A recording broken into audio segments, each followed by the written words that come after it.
أعوذ بالله من الشيطان الرجيم بسم الله الرحمن الرحيم الحمد لله رب العالمين والصلاة والسلام على سيد المرسلين وعلى آله وصحبه أجمعين. Uh, it is my pleasure to welcome all of you to our presentation on role of Zakat in strengthening social protection during COVID-19 and beyond, and evidence from Bangladesh and Turkey. This is Dr. Mohammad Foyasal Khan. I am a research fellow, Bangladesh Institute of Islamic Thought, Dhaka, and my co-author is Nurgül Sevinç. She is a PhD candidate and research assistant from Istanbul Sabahattin Jain University, Turkey.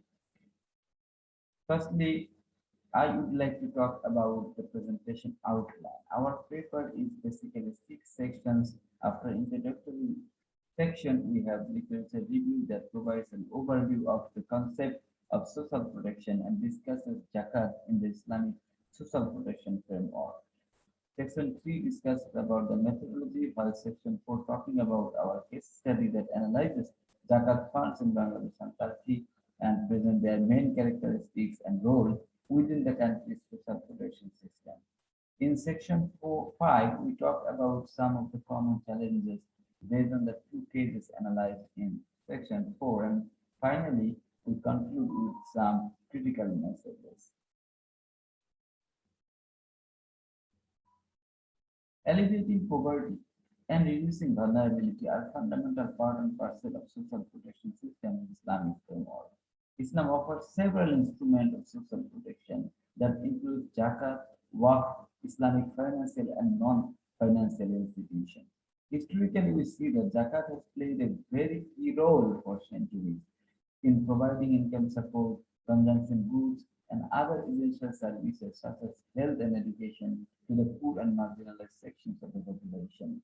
Despite significant progress in poverty reduction in last few decades in both Bangladesh and Turkey, we see that both poverty and vulnerability have increased at an alarming rate during COVID-19 period. And Islamic instruments have never received a conscious attention in designing development policies in Bangladesh and Turkey since their independence due to their secular characteristics.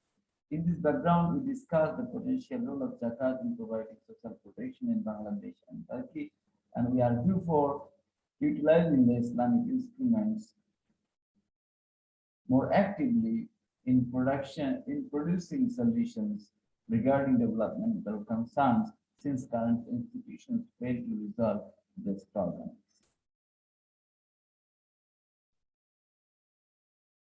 When we talk about poverty from an Islamic perspective, there are many scholars who have worked on this.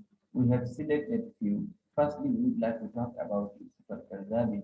In his book, he talks about poverty from Islamic perspectives could be solved at 3 levels. First, individuals, then society, and then the state. Individual responsibility implies that a person must work to earn his livelihood if he has the ability and opportunity to work. On the other hand, society and the state will facilitate this person to find an appropriate livelihood. And Abul Hassan and Sadek in 1997 talks about 3 distinct sets of measures of poverty alleviation that includes positive measures, preventive measures, and corrective measures. And Zakat is fall under the corrective measures in the poverty alleviation schemes as mentioned by Dr. M. Sadek. And we see that the state has a very vital role in implementing and enforcing poverty alleviation schemes of Islam. Methodology, this is a comparative case study. Textual data has been gathered and analyzed various features about the cases, Bangladesh and Turkey, and we have discussed on various features, including poverty rates, Zakat and third sector, integrating Zakat into a broader national social protection system, digitalizing Zakat, etc. Poverty rates, according to Bangladesh Bureau of Statistics, poverty and extreme poverty has declined from 2010 to 2019 significantly. However, during the COVID-19 pandemic, we see that poverty has increased. BIDS shows that another 17 million people in 2020 will fall below the poverty line due to the adverse impacts of the coronavirus pandemic. On the side of Turkey, we see that poverty also declined sharply from 2010 to 2019. Although poverty rate has decreased, the number of poor was more than 16 million in 2019, and it has increased nearly 1 million and reached over 17 million in 2020 during the time of pandemic. Now, government has taken various initiatives in both Bangladesh and Turkey. They have fiscal stimulus package, social security sector has been, in allocation increased, and so on in both Bangladesh and Turkey. And also, there has been a number of Zakat initiatives during this COVID-19 period received in both Bangladesh and Turkey. Let's talk about Zakat initiatives to reduce poverty in Bangladesh. And we see the size of the state-run Zakat fund is relatively small because of a severe lack of trustworthiness and stability of the fund. In contrast, some social enterprises have shown success to some extent in mobilizing and distributing Zakat, and of late there is a sign of progress towards the institutionalization of Zakat at the government level. The first crowdfunding fintech platform in Bangladesh titled Ek Desh to distribute Zakat and direct payments digitally. In Turkey, Zakat initiatives to reduce poverty. Turkey's Religious Foundation is an institution to help those who are in need. TDB, founded in 1975, delivers the alms-giving, Zakat, and Fitra to the poor and needy. Besides real estate, cash, and Fitra, Zakat is a part of the collection of donation by TDB.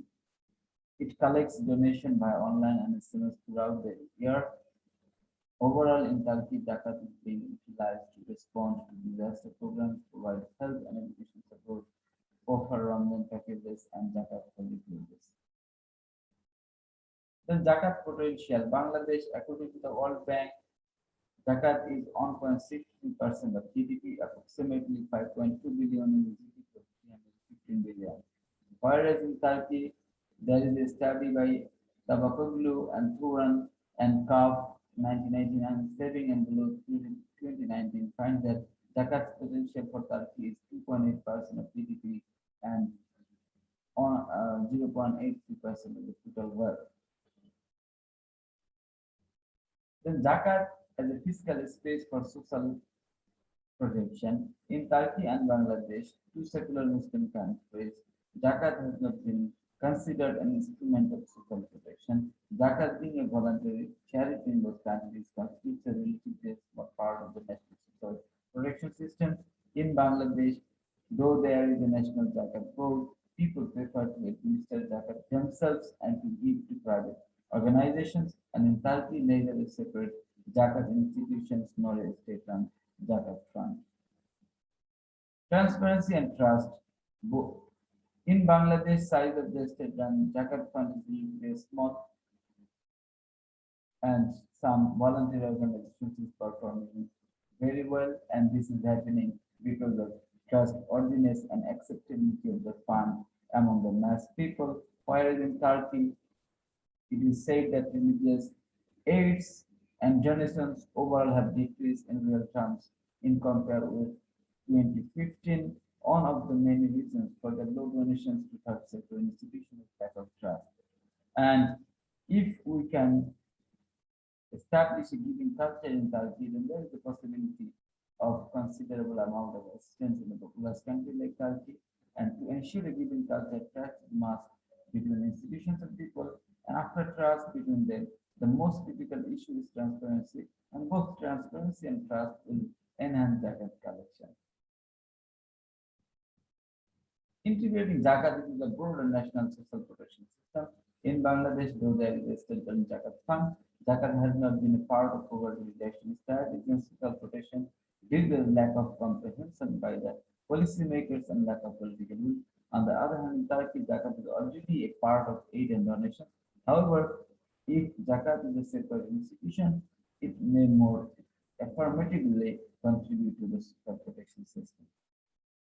The digitalization of Zakat and electronic database can be advantageous to ensure the efficiency of the beneficiary selection procedure and enhance the inclusivity of people in need transparently.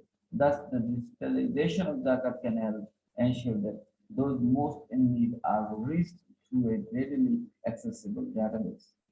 In Bangladesh, already I mentioned first funding already established and targeted citizens receive Zakat through digital debit card and other digital payment methods. The refugee Zakat, Turkey and Bangladesh are two host countries among the Muslim world for refugees, with the primary destination for Syrians and Rohingya refugees. Centering this refugee crisis, the diplomatic relationship between Turkey and Bangladesh has significantly improved. Both countries are sharing their experience in handling the crisis. Zakat-based organizations are also actively working in both countries to address the problems of refugees. And finally, we would like to conclude by saying this. Zakat has played an essential role in providing social assistance for centuries. Though Zakat funds are increasingly more institutionalized and are part of many countries' social protection system, this is not the case in Bangladesh and Turkey. However, Zakat is a voluntary act of charity providing cash, food, health, and education services to the poor in this country. Several key messages we can take away from the case study. In Bangladesh, the government Zakat funds can only be effective to earning people's trust. On the other hand, in Turkey, introducing a new structure of Zakat centrally can be very fruitful. Due to voluntary nature of Zakat collection system, the amount of Zakat that can be collected is a highly unpredictable in Turkey and Bangladesh. Hence, the effectiveness of Zakat-based poverty elimination programs is very low. Zakat funded schemes are not substitute of state and social protection schemes of poverty alleviation. Rather, the institutionalization of Zakat and the traditional state provided social protection should complement each other. And finally, we would like to say that and end the paper saying that in this pandemic time, the crowdfunding based Zakat platforms have been a pioneering technology solutions to the financial sector to disperse Zakat funds. We would like to say that from our case study for both countries and their policymakers, we will be able to understand the importance of institutionalization of Zakat, and they will take the initiative to institutionalize Zakat in their respective countries. Thank you very much for hearing us. Assalamu alaikum wa rahmatullahi